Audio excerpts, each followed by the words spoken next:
Shalom Bapak Ibu Saudara yang dikasihi oleh Tuhan. Selamat pagi.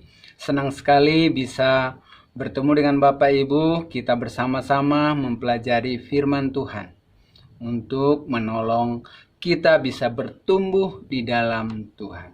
Bapak Ibu, sebelum kita mendengarkan firman Tuhan bersama-sama, mari kita tundukkan hati kita.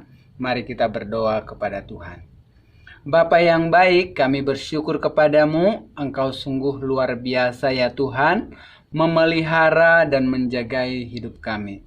Bapa, saat ini kami rindu mempelajari firman-Mu. Tolong kami Bapa supaya kami boleh mengerti firman-Mu dan dapat melakukannya dalam kehidupan kami sehari-hari. Terima kasih Tuhan, tolong semua jemaat Tuhan, tolong kami untuk bertumbuh di dalam pengenalan akan Tuhan Yesus, Juru Selamat kami. Di dalam nama Tuhan Yesus kami berdoa, amin. Bapak Ibu, Saudara yang dikasihi oleh Tuhan, tema kita hari ini adalah kasih dan pengampunan. Mari kita membuka satu bagian firman Tuhan yang menjelaskan bahwa Allah kita adalah kasih. Di dalam 1 Yohanes pasal 3 ayat yang ke-9, ayat yang ke-8 dikatakan seperti ini. Barang siapa tidak mengasihi, ia tidak mengenal Allah, sebab Allah adalah kasih. Kita bersyukur Bapak Ibu yang dikasihi oleh Tuhan, firman Tuhan mengatakan bahwa Allah adalah kasih. Amin. Inilah yang membuat kita begitu bangga bisa punya Allah, bisa bangga beribadah kepada Allah, karena Allah sejatinya adalah kasih. Dia pribadi yang penuh dengan kasih. Dia pribadi yang maha pengasih. Bapak Ibu yang dikasihi oleh Tuhan, kasih itu tidak hanya sekedar kata-kata saja, tapi kasih selalu membuahkan sebuah tindakan. Sekali lagi, kasih tidak hanya kata-kata saja, tetapi kasih selalu membuahkan atau melahirkan suatu tindakan yang nyata, yaitu memberikan sesuatu yang dibutuhkan atau diperlukan oleh pribadi yang lain atau orang lain. Allah disebutkan di dalam 1 Yohanes 3 ayat yang ke-8 ini, Allah adalah kasih. Dan kasihnya itu ditunjukkan dalam sebuah tindakan yang nyata kepada manusia yang berdosa. Dikatakan di dalam ayatnya yang ke-9. Dalam hal inilah kasih Allah dinyatakan di tengah-tengah kita, yaitu bahwa Allah telah mengutus anaknya yang tunggal ke dalam dunia supaya kita hidup olehnya. Jadi Bapak Ibu yang dikasihi oleh Tuhan, kasih Allah melahirkan sebuah tindakan, melahirkan sebuah sikap yang nyata, yaitu kata firman Tuhan di dalam ayat yang ke-9 itu, Allah telah mengutus anaknya yang tunggal ke dalam dunia supaya kita hidup olehnya. Bapak Ibu dan Saudara yang dikasihi oleh Tuhan, di dalam Efesus pasal yang kedua dikatakan bahwa kita ini telah mati karena pelanggaran-pelanggaran kita. Orang yang berdosa sejatinya sudah mati, artinya terpisah dari Allah, artinya pasti akan dihukum di dalam neraka, pasti akan mengalami kematian yang kekal. Tetapi Bapak Ibu yang dikasihi oleh Tuhan, kita bersyukur bahwa kita punya Allah yang adalah kasih. Allah yang adalah kasih itu, Dia digerakkan oleh kasihnya untuk menolong kita yang telah mati karena dosa. Dia mau kita hidup. Dia mau kita selamat. Dia mau kita diberkati. Maka Tuhan memikirkan satu solusi yang tepat untuk menolong kita, yaitu kata firman Tuhan, Dia mengutus anaknya yang tunggal, yaitu Tuhan Yesus Kristus, ke dalam dunia, supaya kita hidup oleh apa yang dilakukan oleh Tuhan Yesus kepada kita. Bapak, Ibu, dan Saudara yang dikasihi oleh Tuhan, ketika Allah mengutus anaknya yang tunggal, itu bukanlah sebuah hal yang mudah. Karena sejatinya Bapa mengasihi anak, anak mengasihi Bapa. Jadi anak tunggal yang terkasih itu, pribadi kedua daripada Allah Tritunggal itu, yaitu firman Allah, diutus oleh Bapa. Diutus oleh Bapa untuk menyelamatkan kita. Bagaimana caranya Allah menyelamatkan kita? Dia harus mengutus putranya untuk menjadi manusia, supaya dia memikul segala dosa kita. Karena firman Tuhan menegaskan di dalam Roma pasal 6, dikatakan bahwa upah dosa adalah maut. Jadi mau tidak mau, Tuhan harus konsisten dengan firman-Nya. Dia mengatakan orang berdosa harus dihukum. Maka Tuhan tidak bisa melanggar firman-Nya. Dia harus menggenapi firman-Nya. Kalau Dia mau manusia selamat, tidak lain jalannya adalah harus ada seorang yang benar, yang tidak pernah berbuat dosa, yang mau mati menyerahkan nyawanya untuk kita orang berdosa.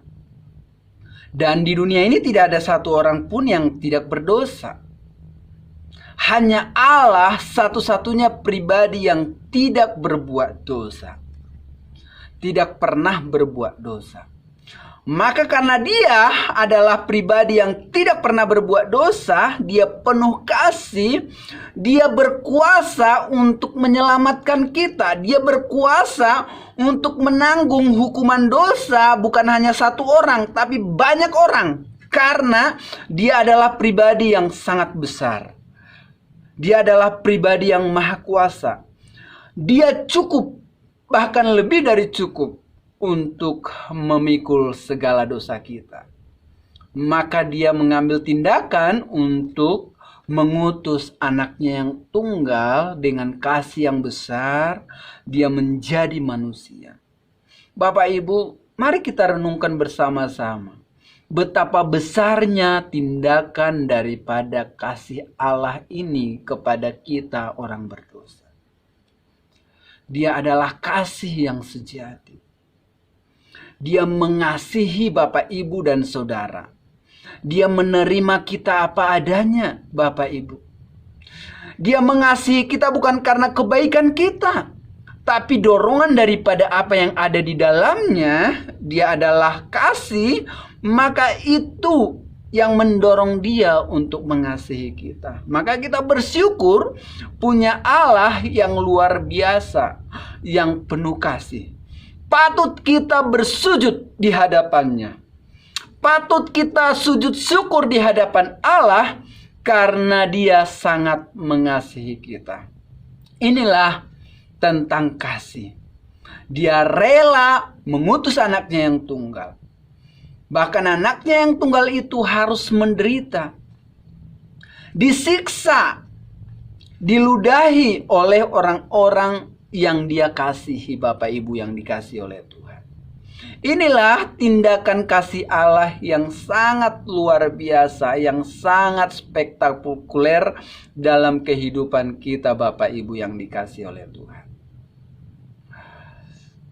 Kemudian kita belajar bahwa kasih itu juga bisa mendorong seseorang untuk mengampuni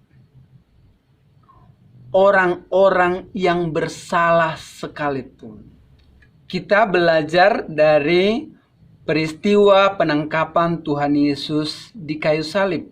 Ada satu kisah yang sangat menarik di sana. Tuhan Yesus melepaskan pengampunan yang sejati pada seseorang yang datang dengan kemarahan. Apakah Bapak Ibu terpikir tentang orang ini? Menurut saya orang ini adalah orang yang sangat-sangat berbahagia, yang merasakan kasih Tuhan Yesus yang tidak terbatas. Siapa dia? Dia adalah Malkus.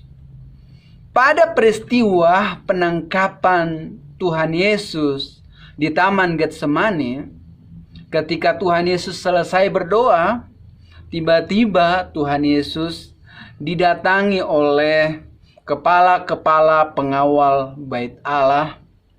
Mereka membawa pedang, membawa pentung, membawa juga belenggu untuk mengikat Tuhan Yesus. Mereka datang dengan semangat yang membara, dengan kemarahan yang besar, mau menangkap Tuhan Yesus. Ketika itu peristiwanya Bapak Ibu, mereka datang. Tuhan Yesus yang tentunya penuh kasih itu, dia tidak melarikan diri. Padahal dia tahu orang-orang itu datang. Tapi Tuhan Yesus justru kata firman Tuhan di dalam Injil Yohanes pasal yang ke-18. Tuhan Yesus mendatangi mereka dan Tuhan Yesus mengatakan seperti ini, "Siapa yang kamu cari?" Kemudian mereka mengatakan, "Yesus orang Nazaret." Kemudian Tuhan Yesus menjawab lagi, "Akulah dia." Bapak Ibu, pada saat peristiwa-peristiwa seperti itu, Petrus yang sedang membawa pedang tiba-tiba menyerang hamba imam besar yang namanya Malkus, kemudian putus disebutkan telinga kanannya. Apa yang dilakukan oleh Tuhan Yesus terhadap Malkus? Apa yang dilakukan Tuhan Yesus juga terhadap Petrus? Apakah Tuhan Yesus merasa bangga karena Petrus membela Tuhan Yesus? Karena Petrus ingin memenangkan peperangan pada saat itu. Tetapi menarik, Tuhan Yesus justru memarahi Petrus yang menyerang hamba imam besar. Dia mengatakan kepada Petrus, bagaimana firman Tuhan bisa digenapi kalau kita menghadapi mereka? Sarungkan pedangmu. Kemudian Tuhan Yesus melakukan tindakan yang luar biasa. Tindakan pengampunan yang sejati kepada orang yang datang dengan kemarahan. Tuhan Yesus mengambil telinga itu, kemudian menyembuhkan telinga kanan dari Bapak Malkus. Pada saat itu, saya sangat yakin Malkus yang datang dengan penuh kemarahan, yang datang dengan semangat yang menggebu-gebu untuk menangkap atau untuk memukuli Tuhan Yesus, dia merasakan jamahan. Dia mengenal dengan sungguh bahwa Tuhan Yesus tidak seperti yang dituduhkan oleh imam-imam kepala dan ahli-ahli Taurat. Dia bisa mengalami kasih daripada Tuhan Yesus. Padahal tadi dia setuju dengan para imam-imam kepala ahli-ahli Taurat. Dia datang dengan kemarahan. Dia datang hendak membinasakan Tuhan Yesus. Tetapi dia justru mengalami kasih yang luar biasa dari Tuhan Yesus. Dia tidak melihat Tuhan Yesus sebagai pribadi yang jahat di situ. Maka saya yakin sampai firman Tuhan menuliskan namanya tepat, kemudian telinganya tepat di sebelah kanan, maka saya sangat yakin bahwa Malkus ini kemudian dia menjadi orang yang percaya. Karena dia mengalami kasih Allah, mengalami pengampunan tanpa dia meminta ampun. Tuhan Yesus lebih dahulu mengampuni dan mengasihi dia. Jadi kasih daripada Allah mampu melahirkan sebuah tindakan yang nyata, yang diperlukan oleh manusia yang berdosa. Dia rela mati di kayu salib. Dia rela menanggung segala dosa-dosa kita, menanggung segala hinaan, menanggung segala kutuk untuk menyelamatkan kita. Inilah kasih Allah. Dan yang kedua, kasih Allah mampu memberikan pengampunan yang tuntas kepada orang yang tidak layak untuk menerimanya. Seperti Malkus. Dia datang dengan kemarahan. Dia datang dengan kebencian. Tuhan Yesus datang dengan pengampunan yang sejati. Layak kita bersyukur. Layak kita bangga. Layak kita bersemangat memberitakan kebaikan-kebaikan Tuhan Yesus ini. Kasih-Nya luar biasa. Kasih-Nya mendorong dia rela melakukan hal yang sulit. Dia rela menderita. Dan kasih-Nya mendorong dia memberikan sebuah pengampunan yang sejati. Sekalipun orang berbuat salah berulang kali. Bahkan pada peristiwa di kayu salib, ketika Tuhan Yesus disalibkan, Tuhan Yesus justru mengatakan, "Bapa, ampunilah mereka. Sebab mereka tidak tahu apa yang mereka perbuat." Bapak Ibu, kita bersyukur. Karena kita punya Tuhan Yesus. Punya Allah Tritunggal yang penuh dengan kasih, yang penuh dengan pengampunan. Pelajaran apa yang kita pelajari dari sikap Allah ini? Kita kembali ke dalam 1 Yohanes pasalnya yang ketiga. Ayatnya yang ke-7 dikatakan, "Saudara-saudaraku yang kekasih, marilah kita saling mengasihi. Sebab kasih itu berasal dari Allah." Firman Tuhan mengajak kita untuk saling mengasihi. Sebab kasih itu berasal dari Allah. Dan setiap orang yang mengasihi lahir dari Allah dan mengenal Allah. Firman Tuhan mengatakan ketika kita percaya kepada Tuhan Yesus, menerima Dia sebagai Tuhan dan Juru Selamat dalam hidup kita, maka kita dilahirkan kembali. Kita dilahirkan oleh Roh. Kita dilahirkan kembali oleh kuasa Allah yang maha tinggi. Maka kita bukan pribadi yang biasa saja. Bukan untuk sombong, tapi inilah status kita di hadapan Tuhan. Bahwa kita bukan orang rendah. Kita adalah orang-orang yang lahir dari Allah.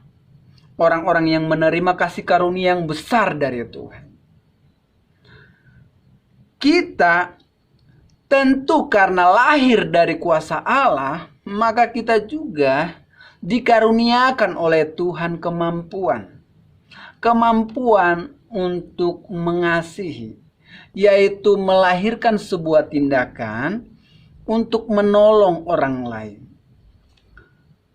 Kalau ada orang susah, Bapak Ibu yang dikasihi oleh Tuhan, kita sebagai orang-orang yang mengasihi Allah, tidak mungkin tenang. Kita ingin menolong mereka dalam kesusahan mereka. Ingin mendampingi mereka. Ingin membalut luka-luka mereka. Mari Bapak Ibu kita mengasihi dengan tindakan yang nyata. Dengan perbuatan-perbuatan yang nyata. Kepada saudara-saudara kita seiman. Kepada istri kita. Kepada anak-anak kita, kepada orang-orang di sekeliling kita. Kita lahir dari Allah. Mari kita belajar dari Tuhan Yesus yang mau meninggalkan zona nyamannya di sorga untuk menolong kita yang sedang terpuruk, sedang terbelenggu oleh dosa. Sekarang saatnya Bapak Ibu, kita orang Kristen, kita orang percaya, firman Tuhan mengatakan pergi. Artinya Bapak Ibu, kita harus keluar dari zona nyaman kita. Kita harus mau menolong orang yang miskin. Kita menolong orang yang sakit. Kita menolong orang-orang yang sedang menderita. Mari kita tunjukkan tindakan-tindakan kita melalui tindakan-tindakan yang nyata. Bisa tindakan kita memberikan doa, bisa tindakan kita sekedar mengunjungi, bisa tindakan kita sekedar berbagi firman Tuhan. Tetapi yang dibutuhkan adalah kita menyatakan tindakan-tindakan yang nyata. Bapak, Ibu, dan Saudara yang dikasihi oleh Tuhan, kemudian kita belajar dari Tuhan Yesus. Bahwa kasih-Nya membuat Dia, mendorong Dia mampu memberikan pengampunan yang sejati bagi orang-orang yang bersalah kepada Dia. Bagi Malkus, bagi kita sekalian Bapak Ibu yang dikasihi oleh Tuhan, mari Bapak Ibu kita belajar untuk mengampuni orang-orang yang bersalah kepada kita. Orang-orang yang bersalah kepada kita tentunya adalah orang-orang yang sering bergaul dengan kita, yang bekerja dengan kita, yang tinggal dengan kita, yang melayani bersama-sama dengan kita. Bapak Ibu yang dikasihi oleh Tuhan, mari kita melepaskan pengampunan kepada mereka. Mari kita mengasihi mereka yang bersalah. Mari kita mengasihi istri anak kita yang melakukan kesalahan dalam kehidupan kita. Mari kita mengampuni mereka. Mari kita mengampuni teman-teman sepelayanan kita yang membuat kita mungkin terluka hati kita. Mari kita melepaskan pengampunan. Karena orang yang jauh tidak mungkin melakukan kesalahan dalam kehidupan kita. Tetapi orang-orang yang dekat, mari kita belajar mengampuni. Bapak Ibu yang dikasihi oleh Tuhan, kita belajar dua hal pada hari ini. Yang pertama, bahwa kasih itu melahirkan sebuah tindakan yang nyata, yaitu memenuhi kebutuhan orang lain, memberikan sesuatu yang dibutuhkan oleh orang lain. Kebutuhan itu macam-macam, bisa berupa materi, bisa berupa pendampingan, bisa berupa kita bersedia mendengarkan. Banyak hal yang bisa kita lakukan. Kemudian yang kedua, kita belajar dari Tuhan Yesus untuk mulai membesarkan hati kita, melapangkan hati kita untuk memberikan pengampunan kepada orang-orang yang bersalah kepada kita. Sekalipun mereka melakukannya berulang kali. Tuhan Yesus mengatakan bahwa kita harus mengampuni tanpa batas. Mari kita terus mengampuni. Karena Tuhan Yesus melakukan pengampunan kepada kita orang berdosa tanpa batas. Dia mengampuni kita. Dia bahkan menjaminkan darahnya sebagai tanda pengampunan yang sejati bagi kita orang berdosa. Kiranya firman Tuhan ini memberkati kita semua. Tuhan Yesus memberkati. Mari kita terus saling mengasihi dan saling mengampuni. Tuhan Yesus memberkati.